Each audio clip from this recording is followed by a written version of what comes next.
Bonjour, aujourd'hui la capsule numéro 12, toujours sur les matières.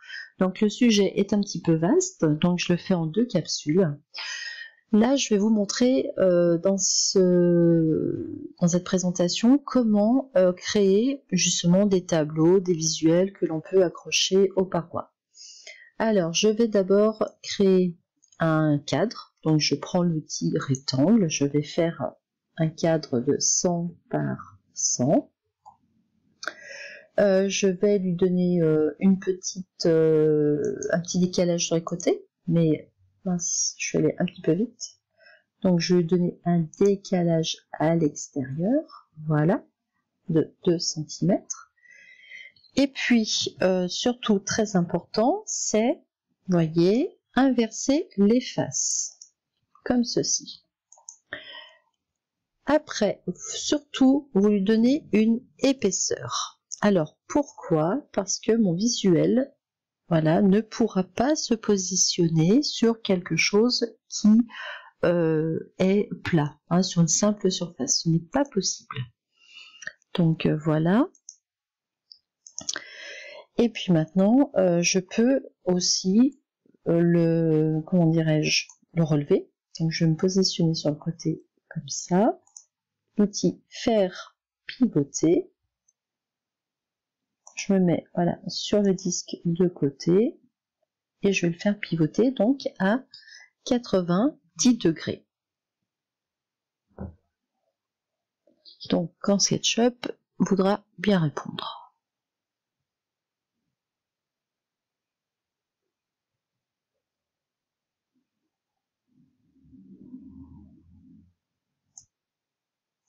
Voilà. Ensuite, donc je suis comme ceci. Je vais aller chercher dans le menu Fichier, Importer, le visuel que je souhaite poser dans ce cadre. Je fais très attention d'utiliser l'image comme texture. Donc ça, c'est une option à laquelle il faut absolument faire attention. Et c'est l'option qu'il faut choisir à ce moment-là. Je fais importation. D'accord. Et là, vous voyez que l'on a le pot de peinture. Vous le positionnez un point. Hop. Et vous allez jusqu'à l'extrémité. Vous cliquez. Et donc, votre visuel s'insère parfaitement dans votre cadre. Donc, le résultat final, bien sûr, va dépendre de la qualité du visuel que vous avez téléchargé. Je prends l'ensemble, clic droit, je crée un groupe. Et maintenant, je n'ai plus qu'à le poser contre mon mur. Je vais prendre, voilà, un point précis. Et on va le poser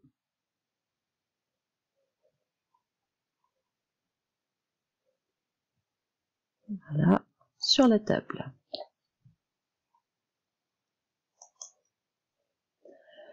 Donc voilà, vous pouvez comme ça créer vos visuels et les poser dans votre projet.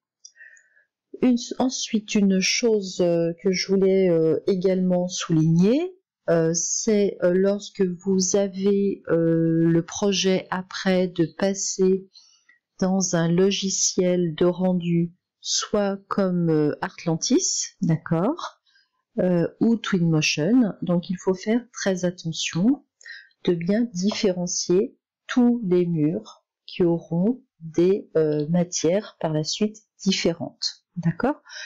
Dans Verret, ce n'est pas la peine, puisqu'on aura un accès direct SketchUp Verret.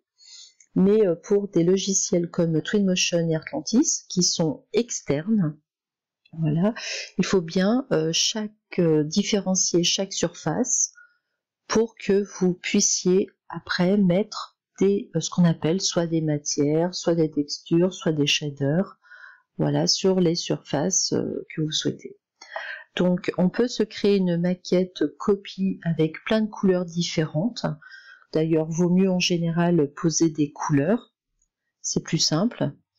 Donc mettre des couleurs différentes sur toutes vos parois, comme ça vous pourrez complètement les customiser par la suite dans le logiciel de rendu 3D. Ensuite, ce qu'il faut aussi savoir, c'est que sur une surface, des logiciels comme Artlantis ne voient qu'une face. Alors, je m'explique en vous faisant un rectangle comme ceci.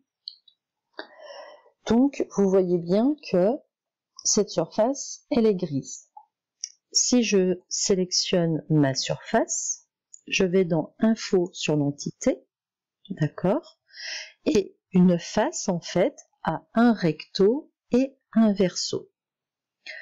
Je vais mettre de la couleur, on va mettre un fuchsia bien pétant, d'accord? Donc, moi, dans SketchUp, je vois ma couleur. Je sélectionne ma surface et en fait, vous voyez, dans la palette Info sur l'entité, votre couleur, elle n'est pas sur le recto, mais elle est en fait à l'arrière, au verso. Ce qui fait que Artlantis, lui, ne verra pas votre violet, mais il verra ici une face basique. Et donc, si vous avez beaucoup comme ça de surfaces créées où Artlantis ne voit que les faces basiques, vous aurez le même shader posé dans Artlantis, parce que pour lui, ils auront toutes la même surface. Donc c'est pour ça que j'insiste toujours beaucoup, c'est lorsque vous voyez une surface grise, il faut bien penser à inverser la face avant de mettre les matières. Donc ça c'est très important car cela va vous régler pas mal de problèmes dans des logiciels de rendu externes. Donc pour inverser, je sélectionne ma surface, je fais inverser les faces, d'accord? Donc je vois bien que ma face ici, recto, n'a pas de couleur, et là, je peux lui donner la couleur que je souhaite. Donc maintenant, en effet, il y a bien une couleur personnalisée sur cette face recto. Pensez toujours en fait à une feuille de papier. Donc vous avez une page, d'accord? Une page a deux faces. Donc un verso et un recto. Voilà, donc c'était à peu près tout ce qu'il y avait à savoir sur les matières. Donc comment les poser, comment aller chercher dans la sélection les différents dossiers des différentes matières, comment en créer des nouvelles, les enregistrer, et puis également comment aller chercher des visuels qu'on peut poser sur une surface bien délimitée. Et puis surtout, comment se préparer pour externaliser son rendu par la suite, par exemple dans Artlantis ou Twinmotion. Voilà, c'était la capsule numéro 12 qui traitait des matières.